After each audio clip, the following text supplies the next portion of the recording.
CP जे brief करतात तेच इथे आपण बोलत असतो, काय फार आपण वेगळं बोलत नाही, त्यांच्याचकडनं आपल्याकडे ब्रीफिंग येतं. आणि मी पुन्हा सांगतो, नागपूरच्या प्रकरणामध्ये ज्यांनी पोलिसांवर हल्ला केलेला आहे त्यांना कबरीतने खोदून काढू, सोडणार नाही.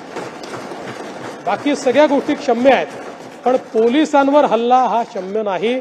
त्यामुळे त्यांच्यावर जी स्ट्रिक्टेस्ट कारवाई आहे ती कारवाई करून विविक्षित वेळेमध्ये त्यांच्यावर ही सगळी कारवाई केली जाईल.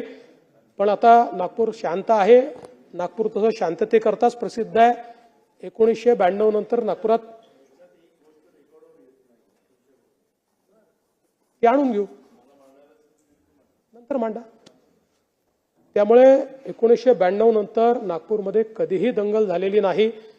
त्यामुळे परवाचा झालेला इन्सिडन्स हा काही लोकांनी, याच्याकरता काही हा समाज तो समाज असं नाही, पण काही लोकांनी हा जाणीवपूर्वक केलेला त्या ठिकाणी लक्षात येतो. कारण जसं त्या ठिकाणी औरंगजेबाची कबर जाळली गेली आणि त्याच्यावर कुठली आयात लिहिलेली नव्हती, कुठलीच नाही, तसं नीट आम्ही